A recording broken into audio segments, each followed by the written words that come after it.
It all began with an unusual yet straightforward request. Among the countless messages that arrived at the White House daily, one letter stood out. It wasn't from a high-ranking official, a senator, or a decorated general. It was from a young Navy captain named Emma Caldwell, a name few in Washington had heard before. At just 28 years old, Caldwell was one of the youngest captains in U.S. Navy history. Achieving such a rank at her age was nearly unheard of. But for a naval officer to personally request a private meeting with the President of the United States? That was even more extraordinary. The letter itself was short but carried weight. "Mr. President, I need to speak with you about something critical. Not for myself, but for those who serve in silence." When the letter reached President Donald Trump's desk, he skimmed over it with mild curiosity. As someone who had spent years meeting with generals, admirals, and top military strategists, discussions of service, sacrifice, and leadership were nothing new to him. But this felt different.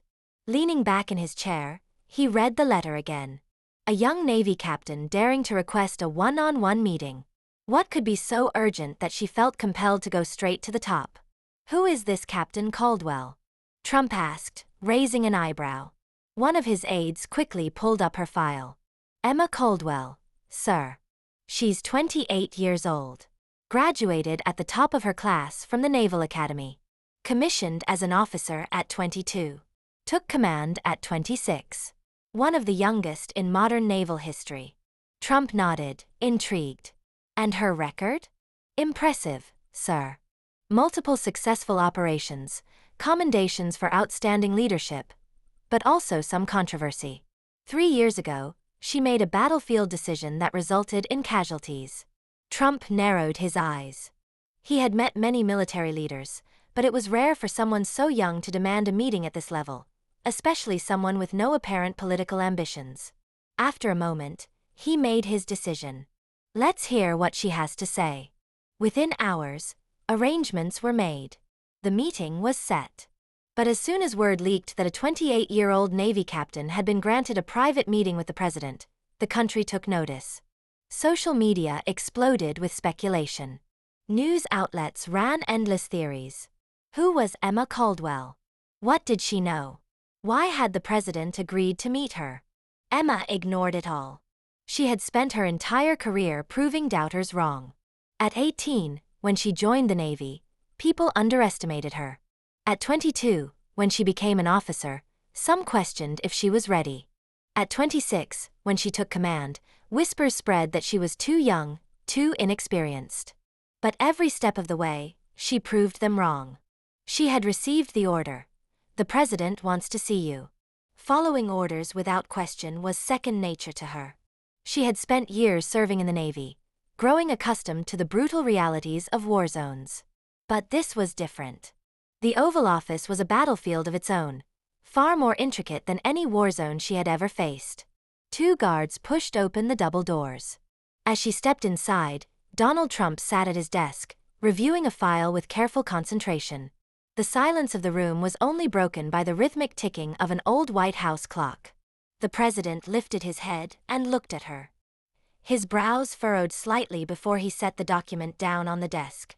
Trump had already conducted the necessary research before Emma arrived. He even knew what she was going to talk to him about. For this reason, he would control the entire conversation. "Ah, there you are." Trump leaned back slightly in his chair, gazing at Emma over the grand gold-framed desk. "Come, sit." Emma sat down without a word. "You know, I've heard a lot about you." Trump tapped his fingers lightly on the desk. "Joined the Navy at a young age. Rose through the ranks quickly. And, most importantly, carried out multiple missions beyond enemy lines." Emma remained expressionless. "My duty is to protect this country, Mr. President." Trump nodded. "Everyone has a duty, Captain Caldwell. But your duty is a little bigger than the average soldier's." Emma narrowed her eyes slightly. "I wasn't aware of that." Trump smiled faintly. Then, he pressed a button on his desk, and the large doors behind her shut completely as his tone turned more serious.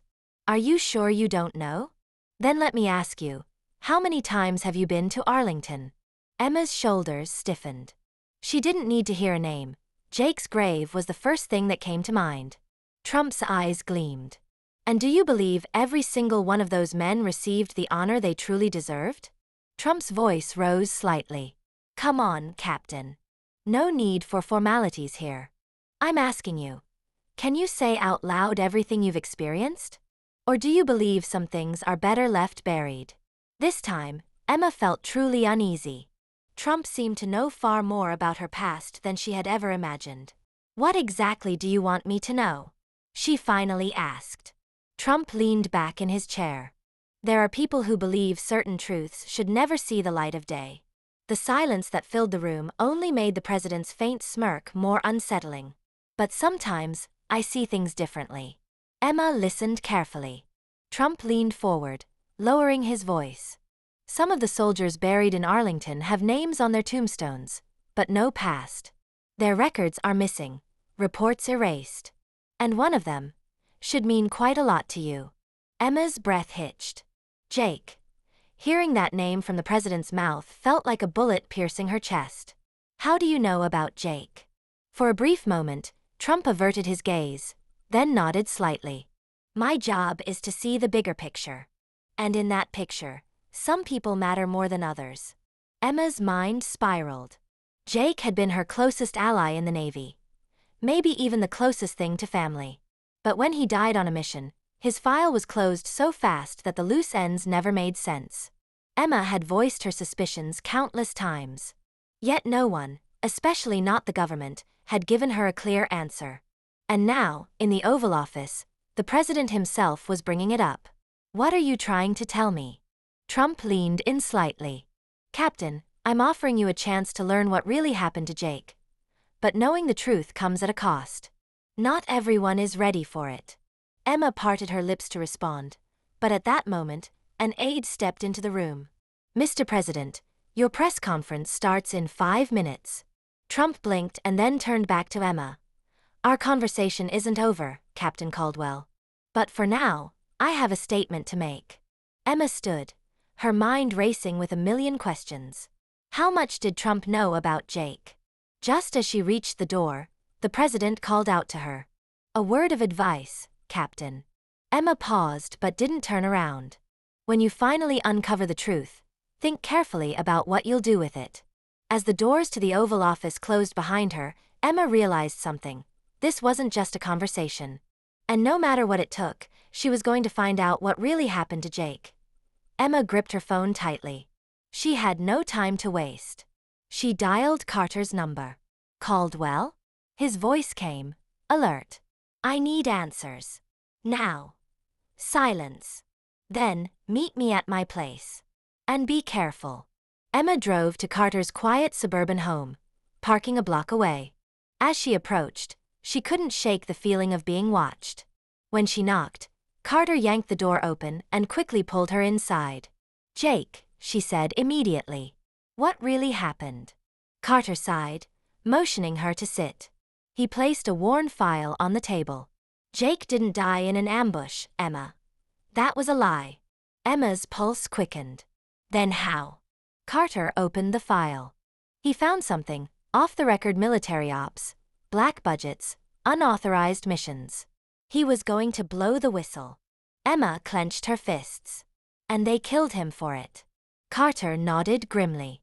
The orders came from high up. People in Washington wanted him gone. Emma's breath caught. Who? Carter hesitated, then slid a slip of paper to her. An address. This is where Jake went before he died.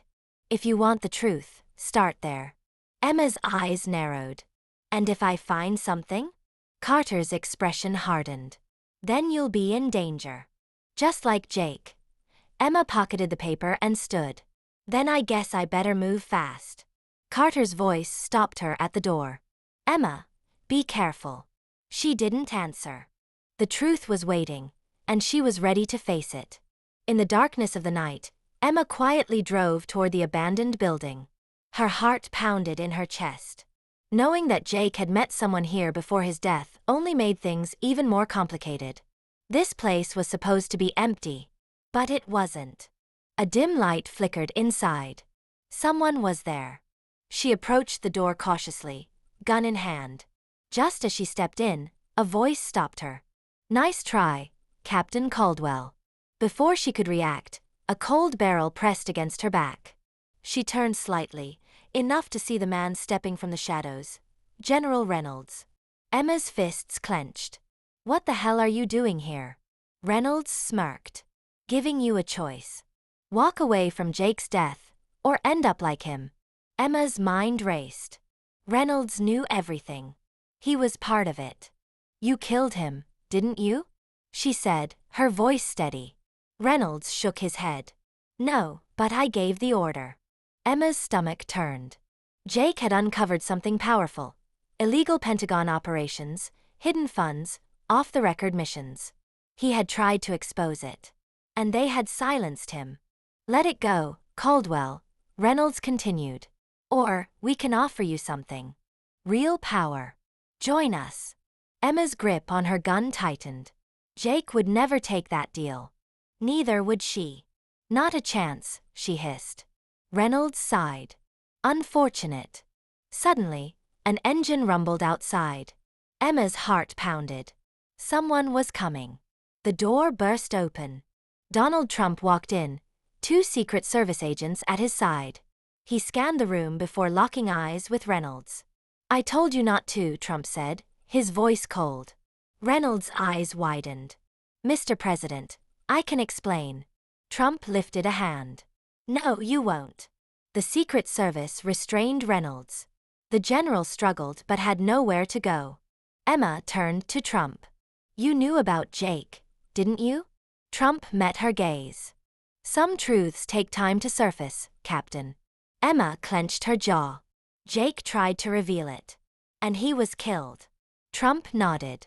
"And now, you'll finish what he started." Emma's chest tightened. Jake hadn't died in vain. Trump's voice lowered. "Caldwell, you're not just a soldier anymore. Now you're at war. And this battle is just beginning." Emma stepped outside into the cold night air. The fire inside her hadn't dimmed. This was only the beginning. And she was ready to win.